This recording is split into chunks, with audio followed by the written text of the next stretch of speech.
Hey y'all, so I'm doing this project with some little wooden trees here that I found at a yard sale. So keep an eye out because we're going to start having all this wood stuff that doesn't look so great at like Goodwill and yard sales and whatnot. These happen to be from a boutique. So the lady owned a boutique and was selling some of her old stuff off at her yard sale. These were $3 each at the yard sale, but normally she priced them at 22. That big fat one was 17, and then this little guy was 19 normally. And I do like the whole little polka dot thing, so I'm trying to do them like with some type of dots on all three of them to tie them in together, but definitely in my red and green traditional. So to start out with, I'm using magnolia paint, the panna cotta color, and I'm doing just one coat on here because for this tree, I want to have the polka dots just a different color. So since they're black, and that was showing through on my red and green, I'm just doing a single coat so I can still see where the dots were.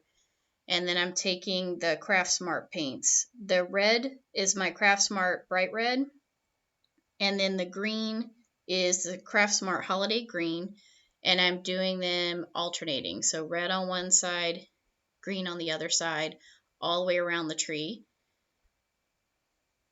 And then once I got that done, see, it's super cute because all the dots are already in place, so I don't have to worry about where to put them, and I could trace the shape, so that was pretty easy. But something needs to be on these sides here because the sides with it, just like it is now, it's just way too much white. So I'm going to add some red and the green, and I'm just taking a brush and just brushing it along that wide edge. And I did the same thing. I did alternating sides, one side red, one side green. So see, it just gives it just a lot more color to it. It doesn't look so bland. And then for the second one, I'm doing red on one side, green on one side, but instead of the polka dots, it's going to be solid red and then solid green. And then I start with the red, so just to help me, just keep track of where the green's going to be, I'm putting just a little smudge of green on the parts that need to be green. That way I don't paint them the wrong color because red's not the easiest to cover up for sure. I did a couple coats too with this red and the green, but if you can see there, like it just doesn't have that great of coverage. So I switched over and went to Ace and got like the little sample paint things you can get. So the base was Clark and Kensington, but the colors are actual Dunn Edwards colors. So the red is Dunn Edwards Red Power, and then the green is Dunn Edwards Wild Forest. Now, I still ended up having to do a couple coats on this, even with these, which is disappointing. I should have just gotten a red and green like chalk paint mix because Magnolia does have samples too.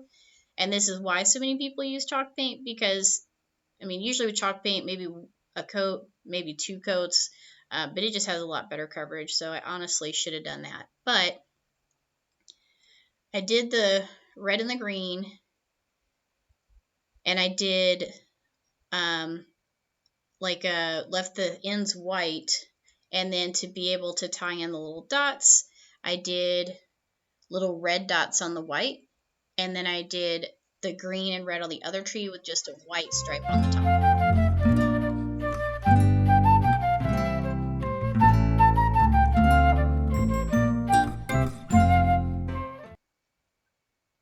For the next project, it's going to be a little snow family. So I went to Dollar Tree and I grabbed the 3 different sizes of the little styrofoam balls, and then a styrofoam circle for my base, some skewers over in the kitchen department, and then the felt I have from my bag, my Michaels boxes from Christmas stuff from last year. So I'm using the skewers to put in here just to give some more stability instead of just like gluing them together. And for the skewers, just make sure that you cut them or break them off to size so that you don't have a skewer, popping out its head, and you don't have it where the little spike is too far and going through your little round base here. And I really like this project too. I think this one is one that's going to be kid friendly as well. I think it'd be cute. You could have everyone do their little families and whatnot. If you have like an art class or if you're a teacher, wouldn't be too much to do this project. So I'm just doing a little snow family with the little dad, the mom, and the baby. And then I'm using the felt as like their little clothing pieces. So I'm cutting strips off. And the strips, I'm just going to like fold them around, kind of like they're wearing a scarf.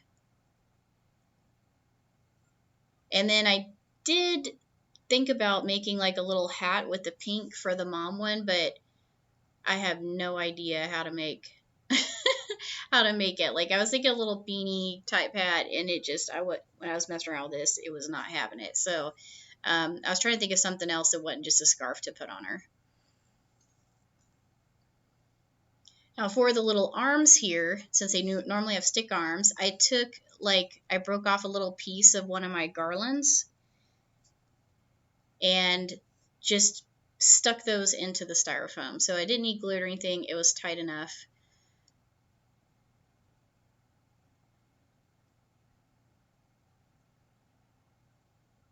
And then for the scarves, like once I wrapped them around, I just kind of cut those to length.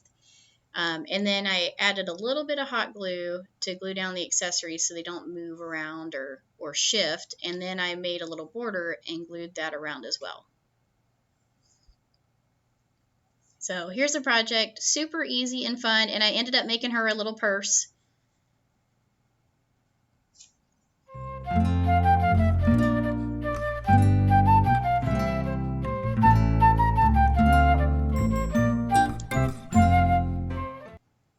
So remember, I got all that kid stuff. I got bubbles.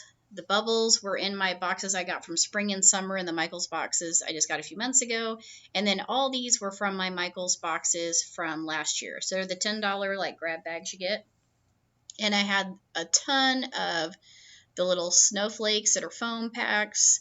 I had a ton of the little ornaments, a ton of cookie cutters and candy molds. And then that is just a little reindeer thing that I picked up, and it was on clearance too. I think it was like 99 cents.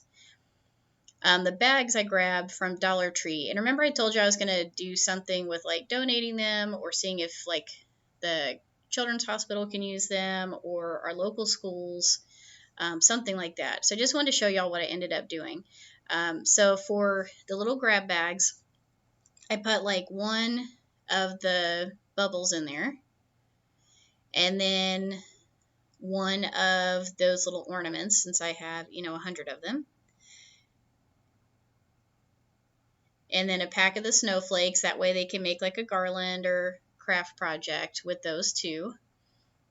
And my little beads, which I have to find out who would be able to have an iron. I don't know if at the hospital they let them have the little beads too, because you got like choking hazards, I know, involved. So we'll see. I'm sure though, either way, I'm going to find them or Ronald McDonald House or something to be able to give these away. And then I added some of the cookie cutters. So they have a nice little swag bag here from Michaels. And I also ended up making some that had like 3 or 4 cookie cutters and a candy mold together. That way if maybe the parents are there. And then once I got these all together, I remembered that I also had, after I finished, see, look at how cute. Like 1,000 of these guys. So they're going to go in the bags too. But yeah, quick crafts for now. I'll be back soon with some more. And remember, you can too.